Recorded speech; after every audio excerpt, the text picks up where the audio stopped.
على رسول الله أجمعين. أما بعد، رب اشرح لي صدري ويسر لي أمري واحلل عقدة من لساني yafqahu qawli. Shadaqallahu azim. Yang saya hormati Bapak RT, Bapak Imam, tokoh masyarakat, bapak-bapak, ibu-ibu, jamaah sholat tarawih di Masjid Nurul Iman. Pertama, alhamdulillah kita dapat bertatap muka di sholat tarawih kita. Kalau sholat tarawih tahun yang lalu kita dianjurkan sholat di rumah masing-masing. Tahun ini alhamdulillah kita diperbolehkan untuk sholat berjamaah di masjid. Bapak-bapak hadirin sekalian, dalam kesempatan ini saya ingin sampaikan satu buah hadis Rasulullah sallallahu alaihi wasallam. Qala Rasulullah sallallahu alaihi wasallam, salasatun la turfa'u lahum salatuhum fawqa ru'usihim sibran. Ada 3 kelompok manusia yang sholatnya tidak diangkat oleh Allah sejengkal pun dari kepalanya. Saya ulangi, ada 3 kelompok manusia yang sholatnya tidak diangkat, artinya sholatnya tidak diterima oleh Allah Subhanahu wa ta'ala. 3 kelompok itu kata Rasulullah, yang pertama rajulun amma qauman wa hum lahu karihun, adalah laki-laki yang menjadi imam di satu kaum, di satu kelompok, lalu kelompok itu tidak menyukainya atau membencinya. Ini yang pertama. Yang kedua, wa imra'atun batat wa zawjuha 'alaiha sakhitun. Yang kedua, solat yang tidak diterima Allah adalah solat perempuan yang ketika tidur suaminya murka kepadanya. Nanti kita jelaskan apa maksudnya. Lalu yang ketiga, wa akhawani mutasalimani, 2 orang yang tidak mau berteguran satu dengan yang lainnya. 3 macam kelompok ini sholatnya tidak diterima oleh Allah Subhanahu wa ta'ala. Hadis yang diriwayatkan oleh Imam Ahmad. Bapak Ibu jemaah sekalian, berdasarkan hadis ini, sesungguhnya momentum Ramadan ini adalah merupakan sebuah momen bagi kita untuk menjadikan kesempatan lebih banyak mendulang pahala. Kenapa? Karena momentum Ramadan ini disebutkan oleh baginda Rasulullah, futihat abwabul jannah wa ghulqat abwabul jahim wa sufidatis sayatin. Pintu surga dibuka, pintu neraka ditutup, setan dibelenggu. Sementara sholat yang sunnah dilipat gandakan pahalanya menjadi seperti pahala wajib bagi sholat di luar dari bulan Ramadan. Sementara yang wajib dilipat gandakan pahalanya. Maka itu seharusnya momentum Ramadan ini betul-betul kita gunakan untuk menjadikan sholat kita sholat yang berkualitas, baik itu sholat wajib maupun sholat-sholat sunnah. Sholat wajib tentunya sholat 5 waktu, sholat sunnah seperti sholat tarawih dan witir. Ini adalah merupakan satu lahan bagi kita untuk mendulang pahala sebanyak-banyaknya.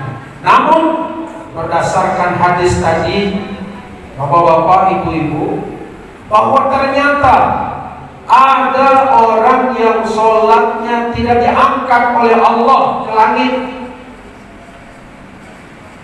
Kenapa? Pertama, karena dia menjadi imam dibenci oleh makmumnya.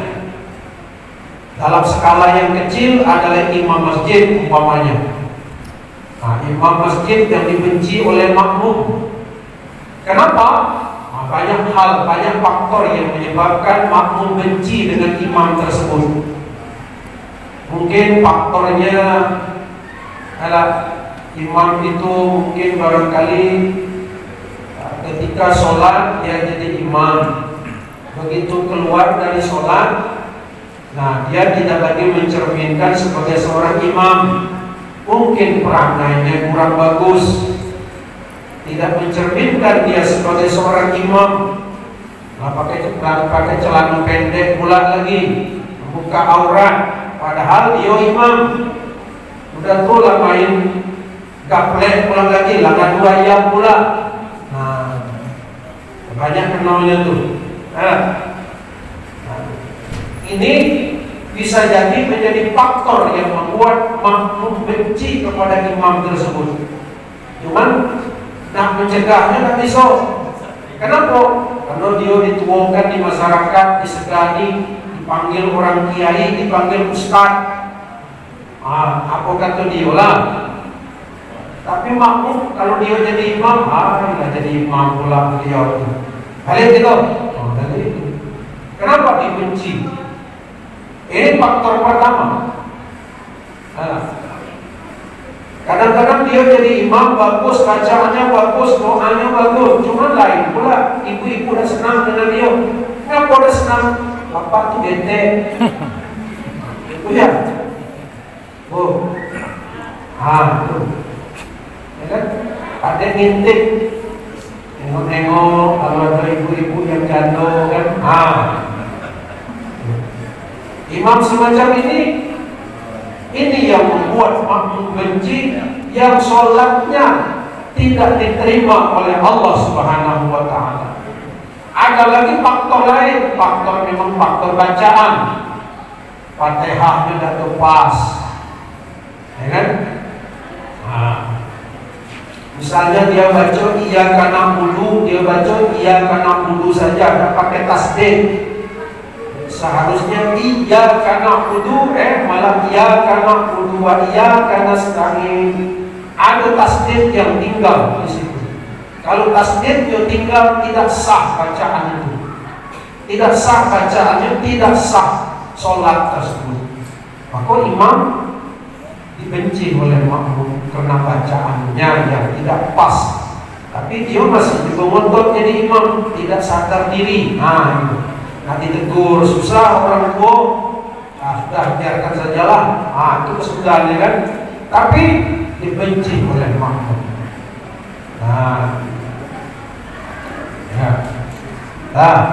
Lalu yang kedua, yang dibenci oleh sholat yang tidak diangkat, yang tidak diterima Allah adalah perempuan.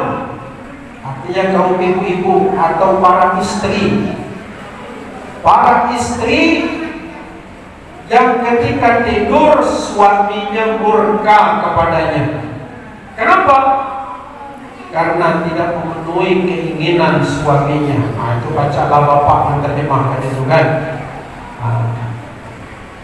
Padahal Nabi menyebutkan, "Lau kuntu amira li ahadin la amartul mar'ata an tasjuda li zawjiha." Andai kata Rasulullah, aku diizinkan untuk memerintahkan seseorang sujud kepada yang lainnya, niscaya aku perintahkan seorang istri sujud kepada suaminya. Cuman sayang, Tuhan tidak izinkan. Apa makna yang bisa kita tangkap? Bahwa seorang istri harus mengabdi kepada suaminya. Istri yang solehah adalah istri yang patuh dan taat kepada suaminya. Itu, Bu, Masih ada situ. Nah, kalau udah tidur situ dah. Ya. Jadi ibu-ibu sekalian, menjadi catatan bagi kita, kalau suami kita murka kepada kita, marah suami kepada kita, kalau tidak memenuhi keinginan dia, maka ketika itu Allah melaknat kita. Nah, makanya kita kalau memang suami kita mau, sudah ikuti saja, ya Bu ya. Gitu. Kalau ibu-ibu zaman sekarang ini lain Pak.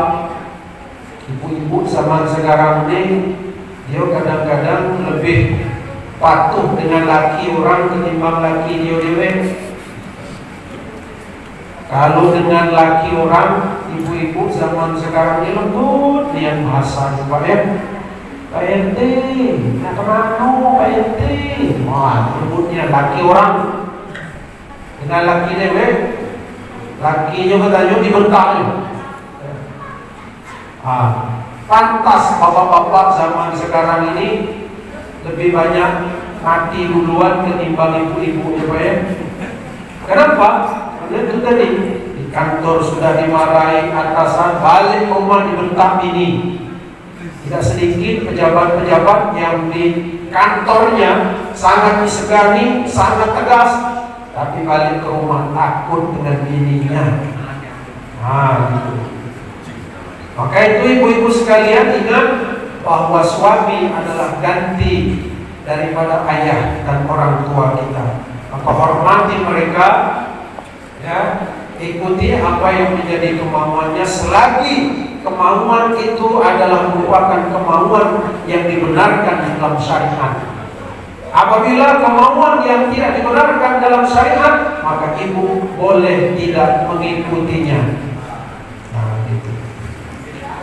Lalu yang ketiga, orang yang sholatnya tidak diangkat oleh Allah Subhanahu wa Ta'ala adalah wa akhawani mutasarrimani, dua orang yang bersaudara tapi tidak berteguran sampai sekarang. Ini sholat yang semacam ini rajin dia supaya, tapi dengan tetangga kiri kanan tak ada teguran. Banyak ini terjadi bapak-bapak. Jangankan sama-sama tetangga yang berlainan, dengan kakak adik pun banyak yang teguran. Itu ya.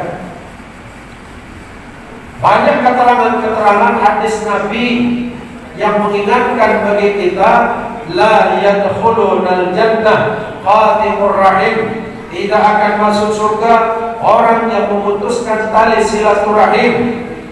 Dalam hadis yang lain, la yahilul muslimin ay yahjura akhahu fawqa, bahwa tidak halal bagi orang-orang muslim tidak berteguran fawqa salasin, lebih daripada 3 hari.